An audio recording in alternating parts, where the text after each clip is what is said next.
할렐루야. 매일매일 하나님과 만남의 시간 매야만시 오신 여러분을 환영하고 축복합니다. 10월 24일 목요일입니다. 10월도 다 지나가고 있네요. 여러분은 이 가을을 어떻게 보내고 계십니까?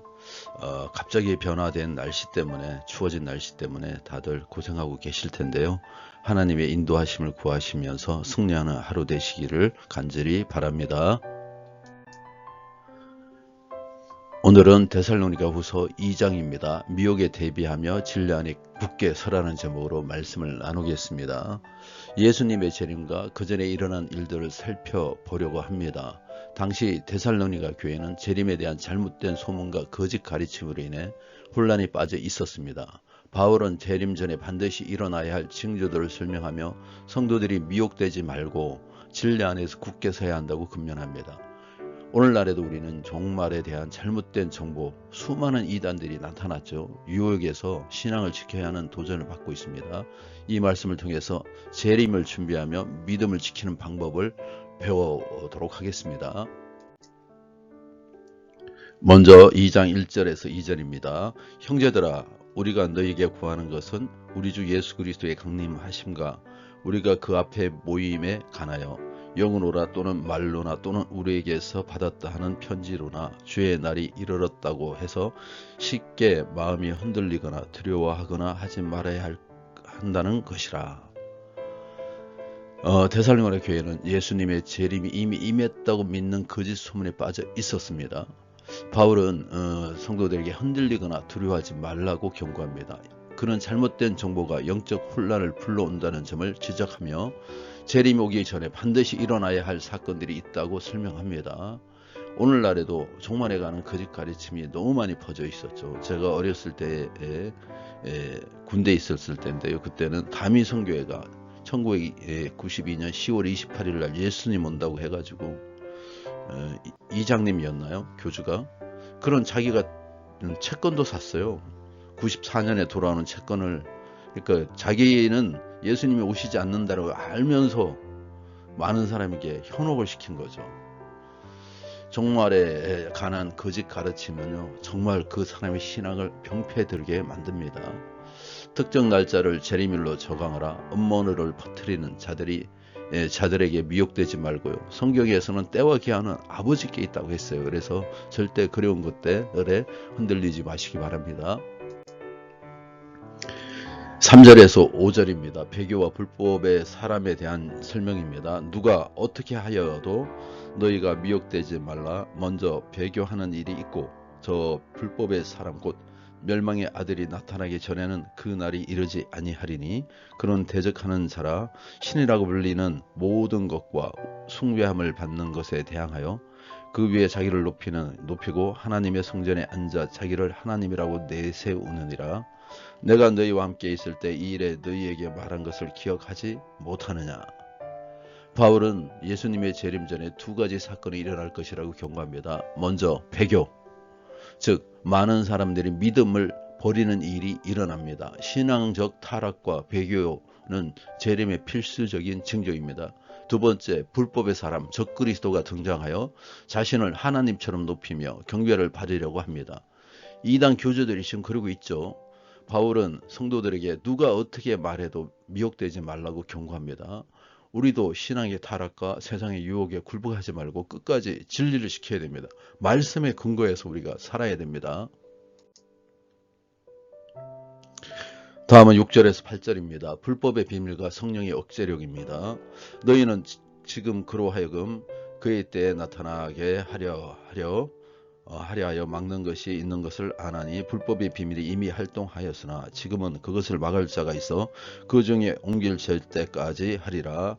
그때 불법한 자가 나타나리니 주 예수께서 그의 입의 기운으로 그를 죽이시고 강림하여 나타나심으로 패하시리라. 바울은 불법의 사람 즉 적그리스도가 하나님의 허락한 때에만 등장한다고 말합니다. 지금은 성령의 권능이 그를 억제하고 있지만 정해진 때가 되면 적그리스도가 나타날 것입니다.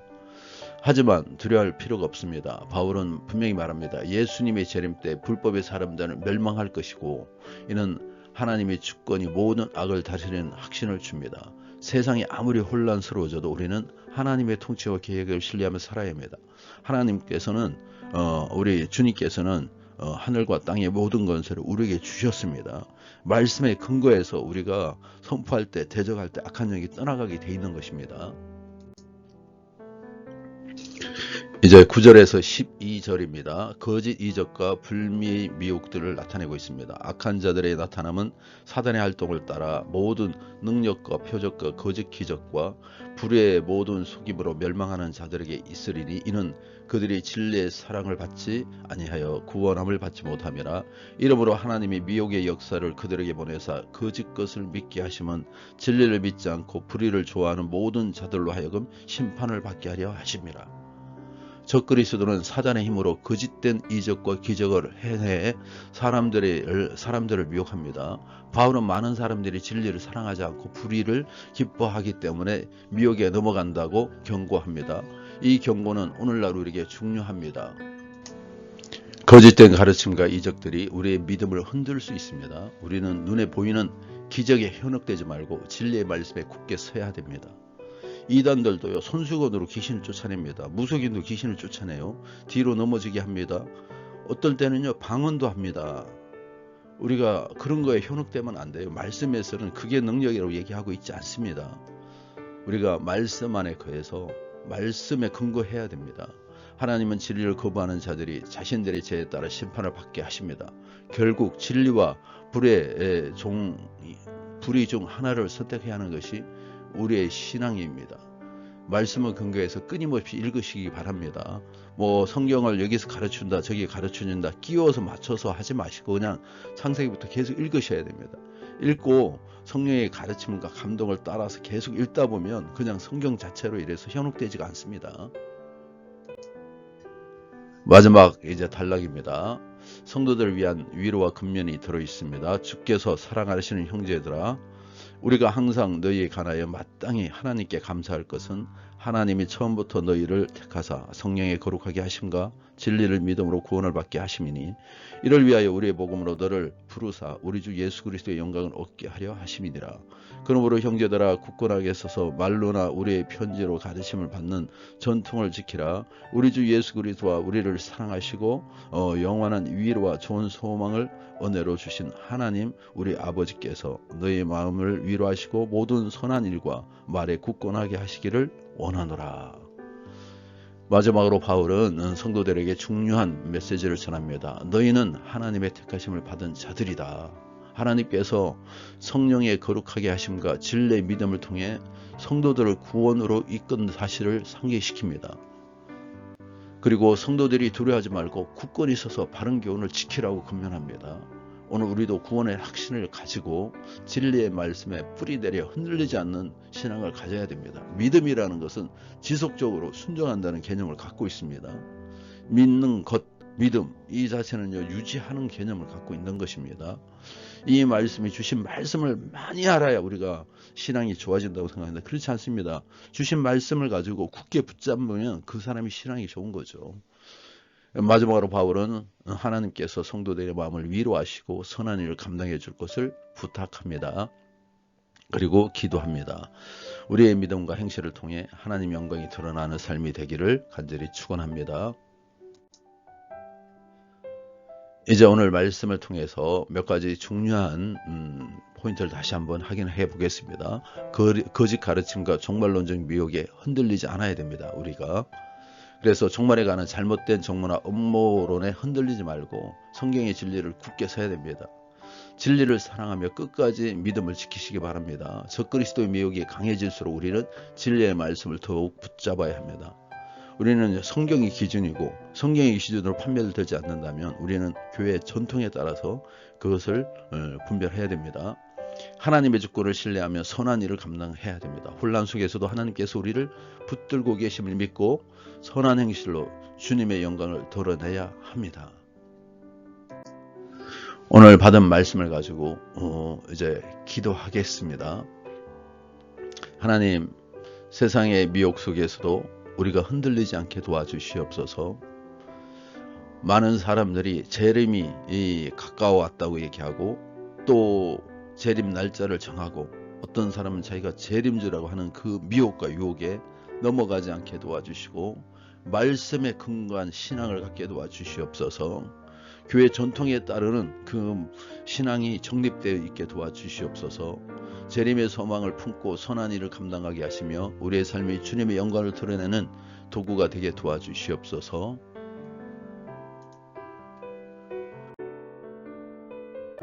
우리 공동체를 위하여 기도합니다. 겸손과 여호와를 경외하는 삶이 우리의 삶이 되게 도와주시옵소서. 우리 푸드뱅크를 인도하여 주셔서 푸드뱅크가 점점 주님께서 확대시켜 주시고 성장하게 하시고 번창하게 하시는 그 이유를 깨닫게 도와주시고 이 일을 감당할 때 필요한 인력과 재원을 확보하여 주시고 장소를 주시옵소서. 차량 주심에 감사를 드립니다. 모든 것들을 주님 손에 올려드립니다. 오늘 성도들을 위하여 기도합니다. 하나님 우리를 불쌍히 여겨주셔서 주님 뜻 안에서 모든 것들이 이루어지게 도와주시옵소서. 김정순 부교님 건강과 강건함 주시고 피곤치 않게 도와주시고 늘 하나님 그 마음속에 여러 가지 어려움과 아픔이 있다면 주님이 만지시고 치료하여 주시옵소서. 하나님 말의 지혜와 능력을 다하여 주셔서 위로하는 자가 되게 하시고 보듬는 자가 되게 하시고 회복자가 되게 도와주시옵소서. 믿음의 가정 되게 도와주시옵소서. 아이들 아빠 되시는 우리 최동욱 님 주님께서 인도하여 주셔서 예수 그리스도를 구주로 영접할 수 있게 도와주시옵소서. 사랑하는 희주 희원이 이 귀한 자녀들 구원받는 영혼들 되게 도와주시옵소서. 이 가정이 복음화되게 도와주시옵소서. 그 가정에 있는 모든 영혼들이 마음을 만져주셔서 완악한 마음들이 부드러운 마음들이 될 수 있도록 주님 인도하여 주시옵소서. 오늘도 함께 하심을 감사드리며 우리 주 예수 이름 받들어 기도합나이다. 아멘.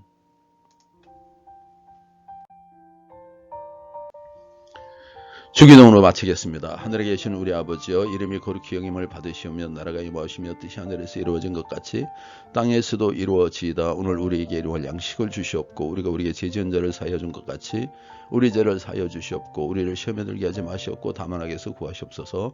나라와 근사와 영광이 아버지께 영원히 쌓옵나이다. 아멘. 감사합니다.